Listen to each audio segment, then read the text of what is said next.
ગોપાલભાઈ ઇટાલિયાજી, જેમને આપણે હમણાં સાંભળ્યા, આમ આદમી પાર્ટીના સંગઠનના મહામંત્રી મનોજ સરોઠિયાજી, સાથે આ ઝોનના પ્રભારી અને ઇન્ચાર્જ એવા રામભાઈ ધડુકજી, સાથે વલસાડ જિલ્લાના પ્રમુખ એવા જીતુભાઈ, લોકસભાના ઇન્ચાર્જ એવા પાંડેજી, સાથે પૂર્વ પ્રમુખ જયેન્દ્રભાઈ, સંગઠન મંત્રી કમલેશભાઈ અને મંચસ્થ તમામ આગેવાનો, સાથે સાથે આજની આ સભામાં મહાનગરપાલિકા વાપીમાંથી પધારેલા તમામ વડીલો, માતાઓ, યુવાનો અને આપણી આ કાર્યક્રમને પ્રસારિત કરવા માટે પધારેલા મીડિયાના મિત્રો, અહીંયા કાયદો અને વ્યવસ્થા જળવાય એના માટે ખડે પગે ઉભેલા પોલીસ અધિકારી મિત્રો, બધા માટે એકવાર આપણે જોરદાર તાળીઓ પાડી લઈએ.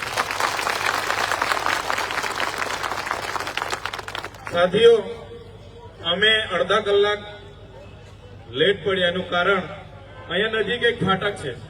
તમે બધા ફાટક જોઈ હશે, જોઈ છે ને? પેલું નાકું 3 વખત પડ્યું, ચોથી વખતે અમારો વારો આવ્યો છે. એક વાર પડ્યું, અમે પાછા થોડા આગળ આવ્યા, પાછું પડ્યું, પાછા આગળ આવ્યા, ત્રીજી વાર પડ્યું તો પણ નંબર લાગ્યો, ચોથી વખત એ નાકું ઉભું થયું ત્યારે અમે આવ્યા અને લેટ થયા છે. એટલે આ લેટ થવાનું કારણ તમને બતાવવું જરૂરી છે. અમે જ્યારે 15મી મે 2022 ગુજરાતમાં પરિવર્તન યાત્રા આમ આદમી પાર્ટી દ્વારા કાઢવામાં આવી હતી અને ઉમરગામથી એનો શુભારંભ કરવામાં આવ્યો હતો, ત્યારે પણ આ નાકામાં અમે અટવાયા હતા. આજે 4 વર્ષ થઈ ગયા, આજે પણ આ નાકામાં જ અટવાઈએ છીએ. આ ભાજપનો વિકાસ છે. ત્યારે સાથીઓ, આ ઇન્ડસ્ટ્રીયલ એરિયા છે. અહીંયા એશિયાની બીજા નંબરની ઔદ્યોગિક વસાહતો છે. ઘણા આપણા પરિવારના યુવાનો, વડીલો આ કંપનીઓમાં કામ કરે છે. ત્યારે ગુજરાત સરકાર, ભારત સરકાર મોટા મોટા બણગાઓ ફૂંકે છે, પણ જે બંધારણમાં કામદારો માટેની જોગવાઈઓ છે, પણ જે બંધારણમાં કામદારો માટેની જે વ્યવસ્થાઓ છે, જે કાયદાઓ બનાવ્યા છે, એ કાયદાઓ આજ દિન સુધી એક વર્કરો માટે, કામદારો માટે આ સરકાર લાગુ કરાવી શકી નથી. સરકાર માત્ર ઉદ્યોગપતિઓનું સાંભળે છે. ક્યારેક પણ કોઈ કામદાર પોતાના પીએફ નથી મળતા, ક્યારેક મેડિક્લેમ નથી મળતા, ક્યારેક કોઈને આકસ્મિક ઘટના ઘટે એને વળતર નથી મળતું, ક્યારેક કોઈને કે જ્યારે પણ કોઈ વર્કર કંપનીમાં કામે લાગે છે, પહેલા દિવસથી જ એને મિનિમમ વેજીસનો કાયદો 1948 અંતર્ગત જે પણ ધારાધોરણ મુજબ એને લઘુત્તમ વેતન ધારો હોય એ પ્રકારે એને 8 કલાકના કામમાં શ્રમિક, કુશળ શ્રમિક અને બિનકુશળ શ્રમિક તરીકે 3 સ્લેબમાં એને એ મહેનતાણું આપવાની જોગવાઈ આ સરકારમાં કરી છે. પણ આજે કંપનીઓ અમલ નથી કરી રહી. બંધારણની જોગવાઈ હોવા છતાં એમના અધિકારીઓ અમલ નથી કરી રહ્યા, એમનું એસોસિએશન અમલ નથી કરી રહ્યું, એના કંપની કારખાનાના માલિકો અમલ નથી કરી રહ્યા. આજે કેટલી કંપનીમાં આપણા લોકો 10-10 વર્ષથી કામ કરે છે, 8-8, 10-10 વર્ષથી કામ કરે છે, હજુ પણ એમને પગાર સ્લીપો આપવામાં આવતી નથી. કેટલો પગાર છે એમને એ આપવામાં આવતું નથી. આજે સરકાર કહે છે કે અમે કામદારો માટે કામ કરીએ છીએ, પણ બંધારણમાં એની જોગવાઈ છે કોઈ પણ વર્કર કામ કરે એને 12% પીએફ એના પોતાના પગારમાંથી કપાય અને 12% પીએફ એ સામેની કંપનીએ જમા કરવાનું હોય અને એ 24% લેખે એ કામદારને મળવું જોઈએ. આજે 8-8, 10-10 વર્ષથી આપણા લોકો કામ કરે છે, પોતાનું પીએફ તો 12% કપાઈ જાય છે, પણ કંપનીનું પીએફ કપાતું નથી, એમને મળતું નથી.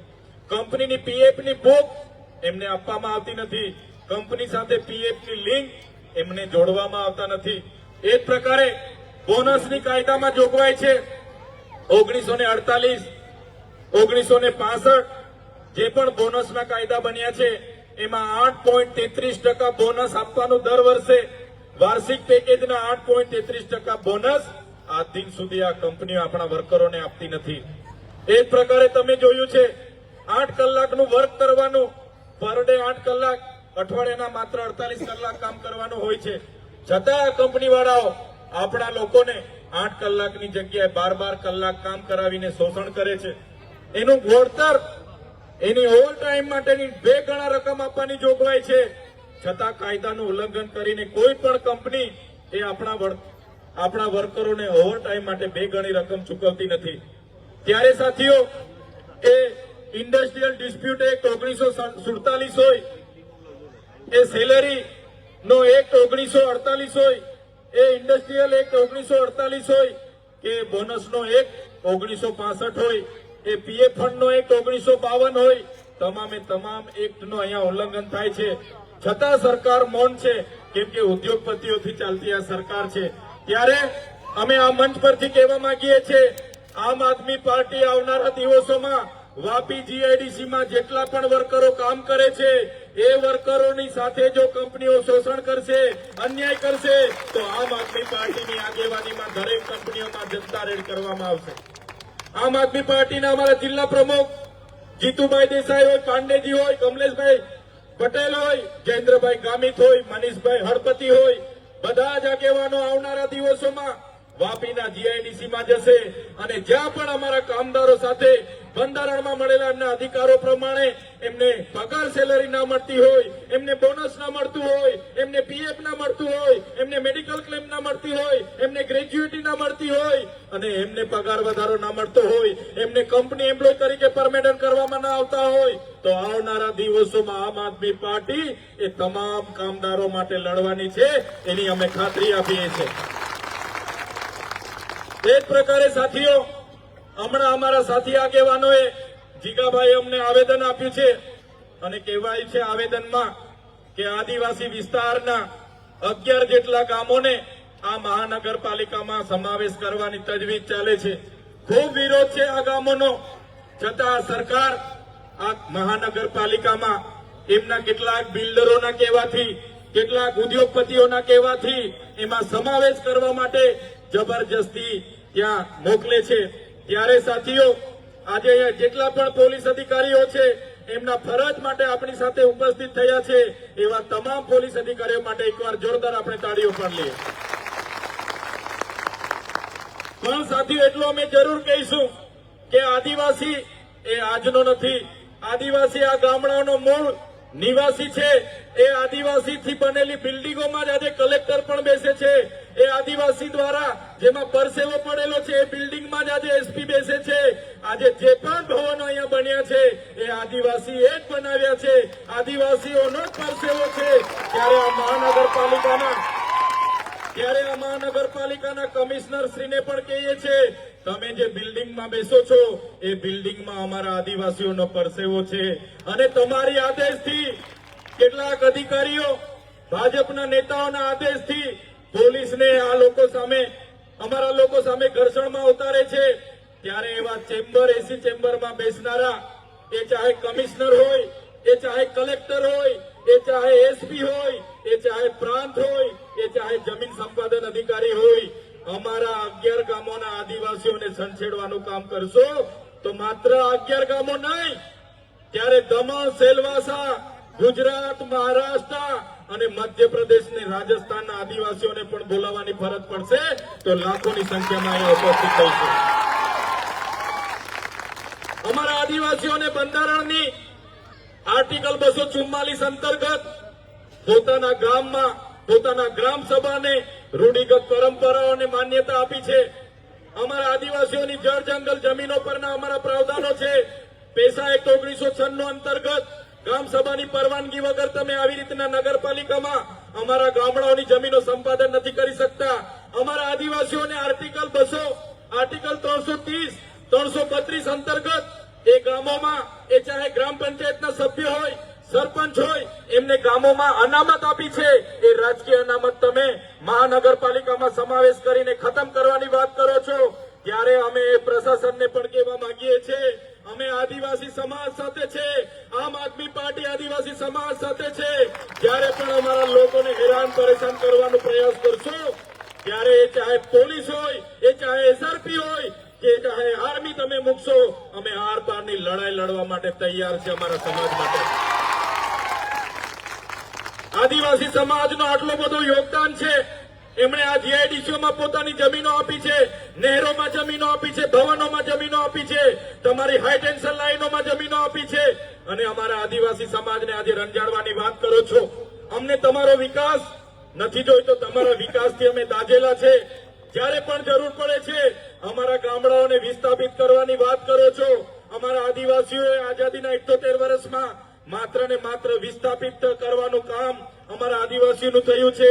અમારા સમાજે પોતાના ગામ, પોતાના સમાજ, પોતાના પ્રકૃતિ, પોતાના જાતિ સાથે છિન્ન ભિન્ન થઈ ગયા છે અને હજુ પણ અમારા સમાજને હેરાન કરવાની વાત કરે છે. ત્યારે આ મંચ પરથી એ પ્રશાસનના અધિકારીઓ, એ ભાજપના નેતાઓ સાંભળી લે, આ 11 ગામના લોકો એકલા નથી.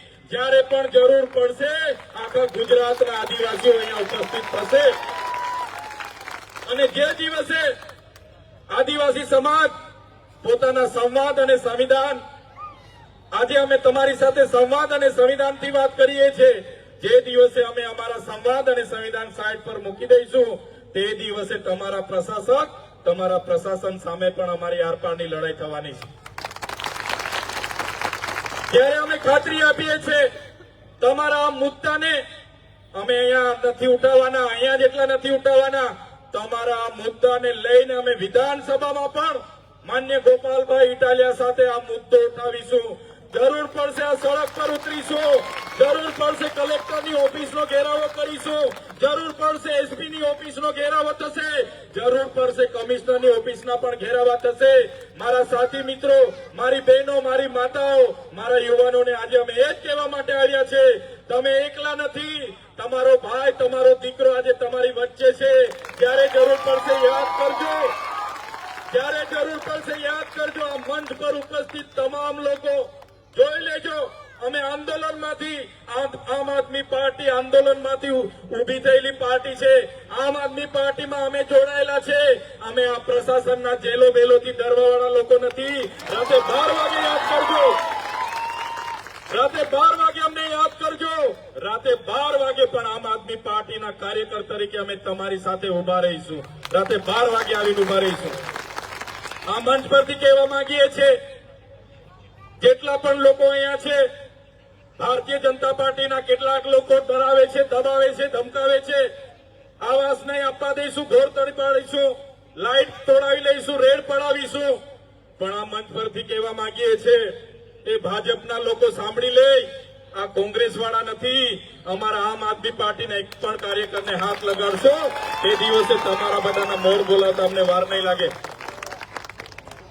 તે દિવસે મોર બોલાવતા વાર નહીં લાગે.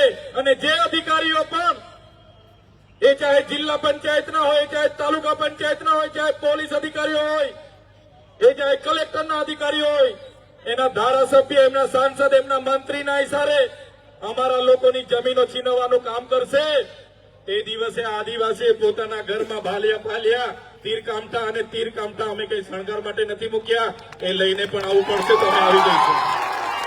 એ લઈને ઉતરવું પડશે, ઉતરીશું. તમે પાડલિયાવાડી જોઈ લેજો. પાડલિયાવાડી અમારા લોકો સાથે હેરાનગતિ થશે, તે દિવસે પાડલિયાવાડી પણ અહીંયા અમે કરવા તૈયાર છે. અમે કોઈના બાપથી ડરવાવાળા નથી. ત્યારે સાથીઓ, આજે એ જ ખાતરી આપવા માટે હું આવ્યો છું. મારી ટીમ સાથે અમે આવ્યા છે. કોઈએ ડરવાની જરૂર નથી. આ આપણી જમીન છે અને એ લોકોને જયારે જમીન જોઈશે, એ લોકોને જયારે કંઈ પણ જોઈએ તો ગામ સભાની પરવાનગી લો, ગામ સભાની સંમતિ લો, વ્યક્તિ સંમતિ લો અને બાદમાં જ મહાનગરપાલિકામાં સમાવેશ કરો. નહીં તો અમારા લોકોની સંમતિ વિના તમે પોલીસ અધિકારીઓને મોકલીને બારોબાર સમાવેશ કરવાની વાત કરશો, તે દિવસે અમે ચાકી લેવાના નથી, તે દિવસે અમે છોડવાના નથી. એ વાત સાથે જ આજે તમને અમે ખાતરી આપવા માટે આવ્યા છે કે આમ આદમી પાર્ટીનો એક એક કાર્યકર તમારી સાથે છે, એક એક નેતા તમારી સાથે છે. તમારે ડરવાની જરૂર નથી. તમારા ભાગની લડાઈ અમે લડવા માટે આવ્યા છે. આ વાત સાથે આજે જે પણ લોકો અહીંયા ઉપસ્થિત થયા છે, આજના કાર્યક્રમને સફળ બનાવ્યો છે, એ તમામ આયોજક મિત્રો, તમામ પોલીસ અધિકારીઓ, તમામ મીડિયા મિત્રો, બધા જનો હું ખૂબ ખૂબ આભાર માનીને હું વિનમું છું. બધાનો ખૂબ ખૂબ આભાર, ધન્યવાદ, જય જોહાર.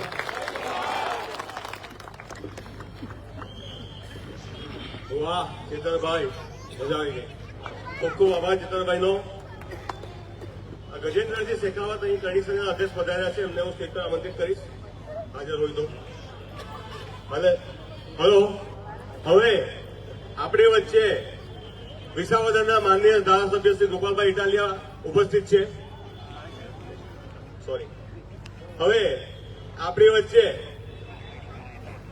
ઉપસ્થિત માનનીય પ્રદેશ પ્રમુખ શ્રી ઈશુદાનભાઈ ગઢવીને હું આમંત્રિત કરીશ કે આપને માર્ગદર્શન આપે. टाइगर अभी जिंदा है. ઈશુદાનભાઈ ગઢવીને આમંત્રિત કરીશ.